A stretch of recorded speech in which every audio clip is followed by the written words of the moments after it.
Kim Chu may bagong manliligaw, handa na nga ba si Kim Chu? Napapatanong ngayon ang ilang mga tagahanga ng actress TV host na si Kim Chu kung handa na nga ba itong magmahal ulit matapos ang failed relationship nila ni Sian Lim. Nag-ugat ang katanungang ito nang lumabas ang mga bali-balitang balak umanong manligaw sa aktres ang kanyang co-star na si Jake Ejercito. Marami naman sa mga netizens ang nagsasabi na kung maging handa naman si Kim Chu na makipagrelasyon ulit ay hindi na rin naman masama kung si Jake Ejercito ang kanyang magiging nobyo dahil isa rin naman itong responsableng ama sa anak nila ni Andy Eigenman.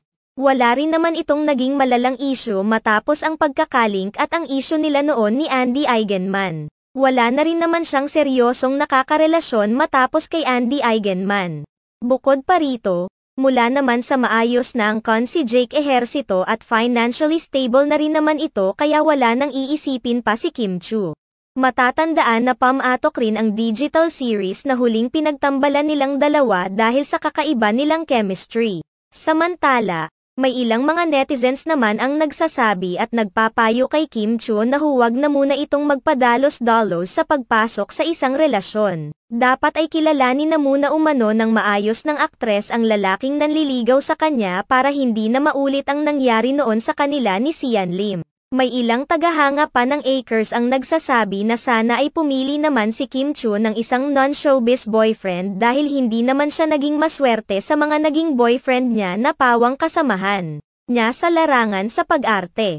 Dagdag pa ng ilan na baka naman ay katulad ng nangyari kay Angelica Panganiban na nakilala nito ang kanyang forever sa isang non-showbiz guy.